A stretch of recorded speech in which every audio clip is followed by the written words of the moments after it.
반갑습니다. 잠실제일가족 여러분, 오늘도 좋은 아침입니다. 오늘 여러분의 하루가 복되고 아름답기를 소망합니다. 우리 다 같이 찬송가 542장 찬양하시겠습니다.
오늘은 토요일입니다. 우리 함께 기도할 제목은 내일 주일 예배와 내일 말씀을 전하시는 우리 목사님들을 위해서 이 시간 같이 기도해 주시기를 바랍니다. 우리 같이 기도하겠습니다.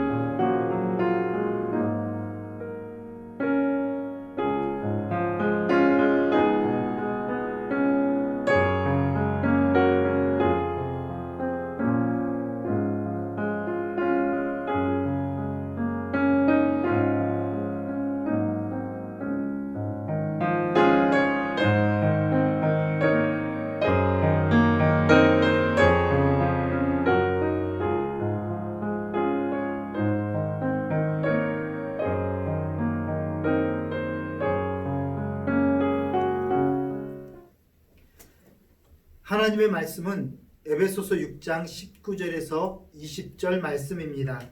함께 봉독하십시다. 또 나를 위하여 구할 것은 내게 말씀을 주사 나로 입을 열어 복음의 비밀을 담대히 알리게 하옵소서 할 것이니 이 일을 위하여 내가 쇠사슬에 매인 사신이 된 것은 나로 이 일에 당연히 할 말을 담대히 하게 하려 하심이라. 아멘. 지난 시간에 우리는 에베소 교회 성도들에게 부탁한 바울의 기도가 육신의 필요를 채우는 것이 아니라 말씀의 필요를 채우기 위한 것임을 알게 되었습니다. 복음이 필요한 사람들에게 적절하게 적용될 수 있는 말씀이 주어지도록 바울은 평상시에도 늘 기도했고 그것을 또한 에베소 교회 성도들에게 요청하고 있는 것이죠. 자, 이러한 사도 바울의 기도는 먼저 그 나라와 그의 의의를 구하라는 주님의 가르침을 삶으로 구현해낸 아주 가장 좋은 예라고 볼 수가 있을 것입니다. 자, 그런데 만일 바울이 그 문제를 놓고 개인적으로 늘 기도해왔다면 굳이 다른 사람들에게 중보 기도를 요청할 필요가 있었을까요? 혹시 평소에 기도하지 않았다면 모를까 계속해서 기도해왔다면 왜 다른 사람의 중보 기도가 필요했을까요? 자, 여기에서 우리가 잊지 말아야 할 것이 한 가지 있습니다. 그것은 사도 바울이 지금 치열한 영적인 싸움을 벌이고 있는 중이라는 사실입니다. 사도 바울은 복음을 증거하다가 체포가 되었고요. 감옥살이를 지금 하고 있습니다. 앞으로 바울의 운명이 어떻게 될지 모르는 상황입니다. 아무리 위대한 사도 바울이라 할지라도 그런 상황 속에서 자신의 생명을 지키기 위해 현실과 타협하고 싶은 마음이 아마 조금도 있었을지도 모르겠습니다. 자, 그것은 마치 주님의 겟세마네 동산의 기도와 같을 것입니다. 주님도 십자가의 길을 포기하고 싶은 유혹에 직면했습니다. 그래서 주님께서는요, 12 제자들 중에서 가장 신뢰하는 3명의 제자들을 따로 데리고 가서 함께 기도할 것을 요청하셨던 것이죠. 사도 바울도 마찬가지였습니다. 자신에게 주어진 사명을 끝까지 완수하기 위해서는 에베소 교회 성도들의 중보 기도가 필요했던 것입니다.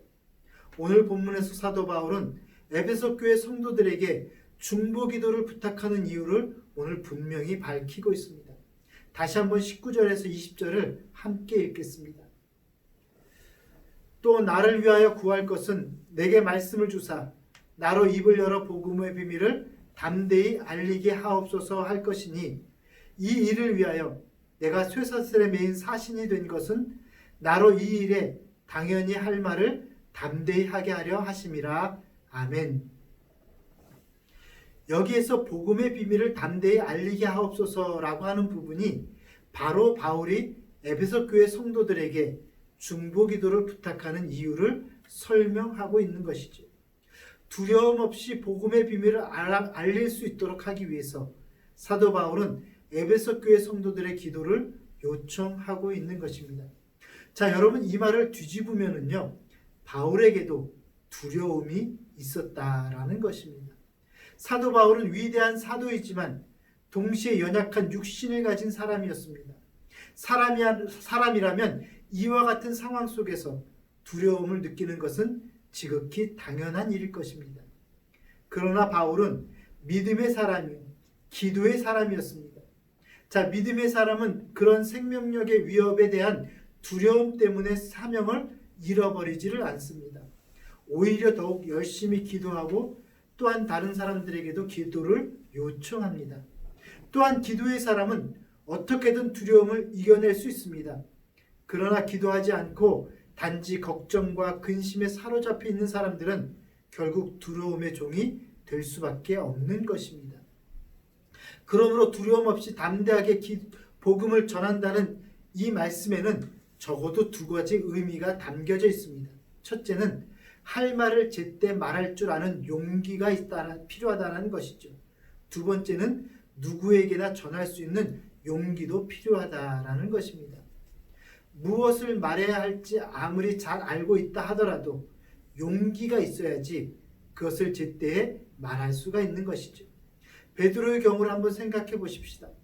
대제사장 가야바의 뜰에서 그 여자 종에 의해서 예수를 따르는 자냐 질문을 받았을 때 여러분, 베드로가 어떻게 반응했습니까?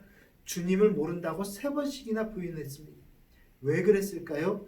용기가 없었기 때문입니다. 자, 반면 베드로가 공회 앞에 섰을 때 완전히 달랐습니다. 그는 예수가 그리스도라는 사실을 조금도 주저하지 않고 담대하게 선포했습니다. 여러분, 가야바의 뜰과 공회 사이에 도대체 무슨 일이 벌어진 것입니까? 그렇습니다. 주님의 부활 사건이 있었습니다. 베드로는 주님의 부활을 직접 목격했습니다. 바로 그 사건에 베드로로 하여금 담대히 말할 수 있게 했던 것입니다. 바울은 그와 같이 할 말을 제때 말할 줄 아는 용기를 가지기를 소원했고 그것을 위해서 에베소 교회 성도들에게 지금 기도를 요청하고 있는 것입니다. 또한 누구에게나 전할 수 있는 것이 용기이지요. 누군가 한 사람에게 전할 수 있다면 또한 모든 사람들에게도 전할 수 있어야 합니다. 그래야 진정한 용기라고 말할 수 있을 것입니다. 자, 그러나 대개는 어떻습니까? 가까운 사람에게는 자신 있게 말하지만 잘 모르는 사람에게는 그러하지를 못합니다. 만만한 아이에게는 복음을 전하지만 권력을 휘두르는 사람들에게는 그러하지를 못합니다. 왜 그럴까요? 용기가 없기 때문입니다. 자, 사도 바울은 지금까지 죽을 뻔한 고비를 수없이 넘기면서도 제때에 누구에게나 담대히 복음을 알릴 수 있도록 위에서 기도해 달라고 그렇게 말하고 있습니다. 여러분, 우리도 이런 기도로 서로에게 요청할 수 있어야 할 것입니다. 아니, 중보기도를 요청하기 앞서서 먼저 우리가 그렇게 기도하기 시작해야 합니다. 또한 오늘도 누구를 만나든 제때에 복음을 전할 수 있는 담대함을 허락해 달라고 여러분 성령의 도우심을 기도하시기를 바랍니다. 기도하겠습니다. 오늘도 우리에게 새 생명을 주시고 새 날을 주신 아버지 하나님, 주님을 뵈려는 열망을 가지고 주님께 더 가까이 나아가는 하루 되게 하여 주옵소서. 사랑의 하나님, 우리 잠실 제일 가족들의 가정을 지켜주시기를 기도드립니다. 사랑이 가득한 가정 되게 하시고 남편과 아내가 서로 존중하는 가정 되게 하옵소서. 자녀들이 부모를 존경하고 따르는 가정 되게 하시고 하나님을 주인으로 모시고 하늘의 소망을 가지고 살아가는 가정 되게 하시며 이 세상을 거뜬히 살아가는 가정들이 되게 하여 주옵소서. 우리의 직장과 사업 위에 하나님께서 복을 내려주시기를 원합니다. 전반적인 경기 침체로 인해 경제적인 어려움을 겪고 있는 분들이 많이 있습니다. 저들에게 이겨낼 힘을 주시고 어려운 문제들이 해결되는 은혜를 허락하여 주옵소서. 또 쉽지 않은 상황 속에서도 회사를 책임지고 유지하면서 사업을 이어가는 성실한 주님의 자녀들을 하나님께서 도와주셔서 그들의 어려운 시간이 짧아지게 하시고 모든 경제적 문제가 회복되게 하여 주옵소서. 오늘도 우리 잠실제일의 가족들을 축복하시어 저들의 기도가 응답받는 하루 되게 하여 주옵소서. 예수 그리스도 이름으로 기도합니다. 아멘.